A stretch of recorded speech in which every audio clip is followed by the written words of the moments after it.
Don't forget to like the video, share your thoughts in the comments, and subscribe to stay updated with my personal stories. Now, before I begin, please tell me where you're watching from. I'd love to know which cities and towns are watching me. I need to say this out loud, even if it makes me look reckless. Because once I crossed this line, there was no going back. It started as a joke. At least, that's what he said it was. We were lying on the couch one night, his arm draped over me, his phone lighting up every few seconds with group chat notifications from his friends. He looked relaxed, confident, a little too comfortable. That's when he said it. "If you ever wanted to mess around," he laughed, "I wouldn't care if it was one of my friends." He didn't even look at me when he said it, just smirked, like the idea amused him more than anything else. I froze for half a second, not because I wanted to say yes, but because I realized something terrifying. He wasn't offering me freedom. He was showing me how little he thought I'd take it. I laughed it off. I rolled my eyes. I told him he was crazy. But inside, something shifted. Because when a man tells you he wouldn't mind sharing you, what he's really saying is that he doesn't believe anyone else would actually choose you. And that stayed with me. Over the next few weeks, he kept bringing it up. Casually. Almost teasingly. "You know I meant it, right? You'd probably have fun. They all think you're hot anyway." Every time he said it, I smiled. And every time, the seed went a little deeper. That's when I started noticing his friends. Not intentionally, not at first. Just small things. One of them would ask how I was doing, and actually wait for the answer. Another would catch my eye across the room and hold it just a second longer than he should. Another would laugh at my jokes like they mattered. They saw me in a way my boyfriend stopped doing a long time ago. And the worst part? He noticed none of it. The night everything changed, we were all together. Drinks, music, that loose energy that makes people braver than they should be. My boyfriend was busy, talking, distracted, being the center of attention like he always liked to be. And one of his friends sat next to me. Close. Too close to be accidental. He leaned in and said something simple, quiet, just for me. And in that moment, I remembered every word my boyfriend had ever said about not minding. I remembered how confident he was, how sure he was that I'd never actually do it. That's when I realized. He never expected me to believe him. He never expected me to take him at his word. And when the question finally came, soft, almost careful, I didn't hesitate. I said yes. I didn't feel guilty right away. That surprised me. What I felt instead was calm. A dangerous kind of calm. Like my body had already decided before my mind could catch up. We didn't make a scene. No dramatic glances. No obvious moves. Just an unspoken understanding that something had shifted, and neither of us was pretending it hadn't. When my boyfriend finally noticed we were gone, it was already too late. We were in another room. The door wasn't locked, but it might as well have been. The air felt thicker, heavier, like every breath carried weight. He stood close enough that I could feel the heat from his chest. Not touching me yet. Waiting. That's what made it worse. "Are you sure?" he asked quietly. And that's when it hit me. How different this felt from everything I'd been missing. He wasn't assuming. He wasn't joking. He wasn't showing off. He was asking. I thought about my boyfriend for half a second. About his laugh, his confidence, the way he'd said he wouldn't mind. And I realized something ugly and honest at the same time. If I said no, nothing would change. If I said yes, everything would. I nodded. That was it. No fireworks, no dramatic pause. Just a nod. The moment he touched me, I knew I'd crossed a line I couldn't uncross. His hand wasn't rushed. It wasn't careless. It was deliberate. Like he knew exactly how long I'd gone without being touched like that. And the part that still messes with me? I didn't feel like I was betraying someone. I felt like I was finally choosing myself. Every sound felt louder than it should have been. Every movement felt risky. My heart was racing, not from fear, but from the thrill of knowing how close we were to being caught. And still, I didn't stop him. Because somewhere deep down, I wanted my boyfriend to find out. Not because I wanted to hurt him, but because I wanted him to realize what he'd already lost. The next morning was worse than the night itself. Not because of regret, but because of how normal everything looked. My boyfriend kissed me like he always did, asked if I slept well, poured coffee like nothing in the world had shifted. And I sat there, watching him, realizing how easy it was for him to believe everything was still under his control. That's when the messages started. Nothing obvious, nothing careless, just check-ins. How are you? Last night was intense. Still thinking about it? I should have shut it down. I knew that. I even typed a reply and deleted it twice.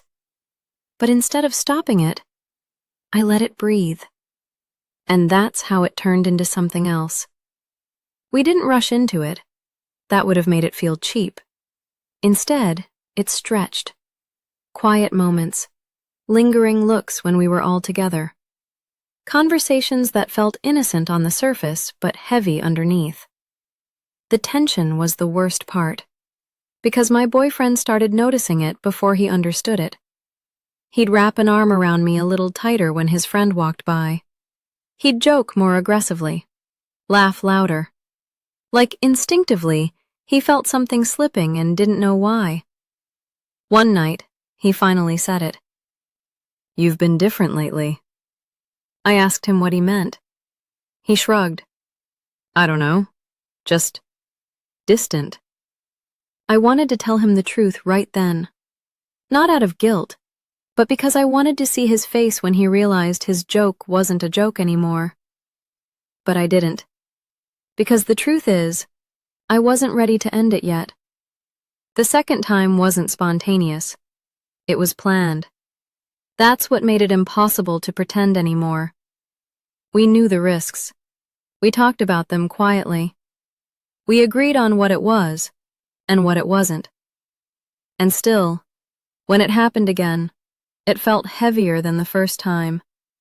Not because it was more intense, but because I knew I was choosing it.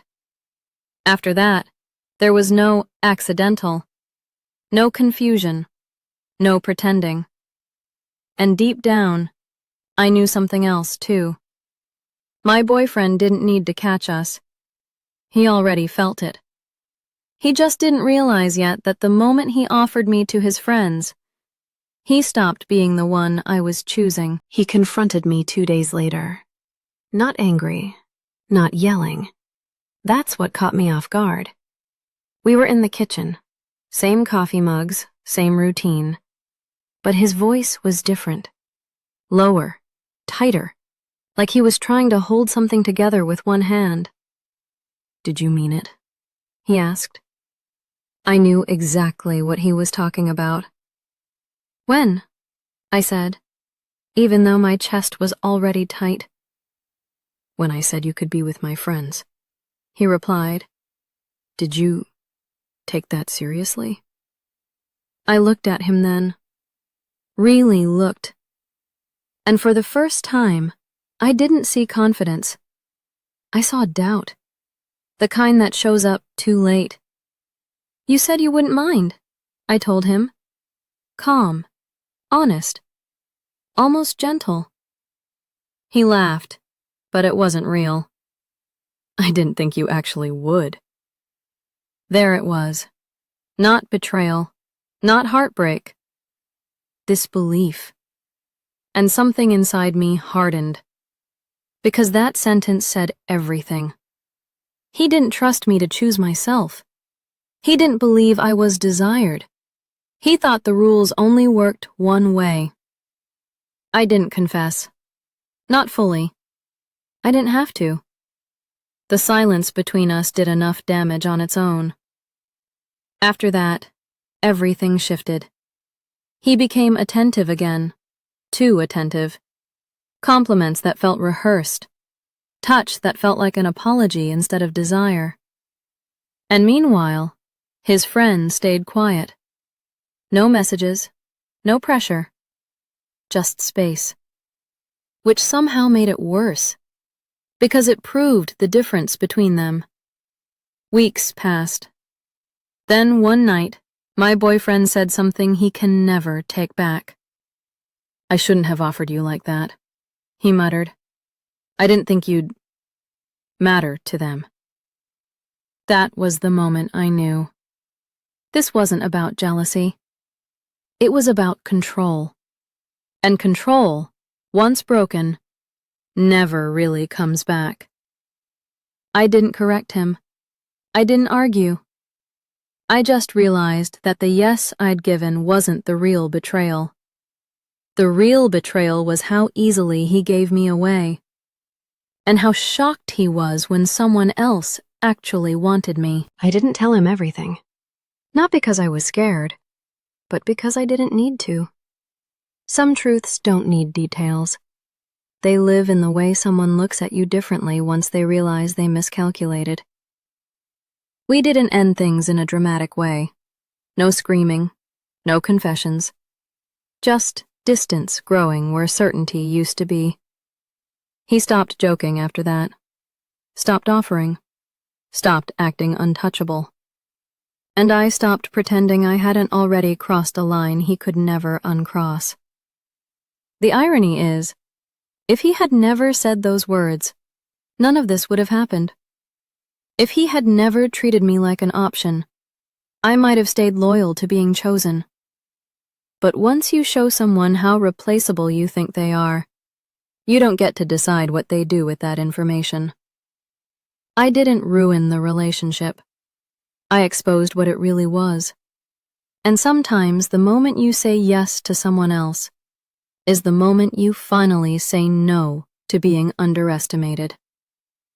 If you've ever been in a situation like this, or seen it happen, drop your thoughts in the comments. I read every single one. And remember, some jokes aren't jokes. They're warnings.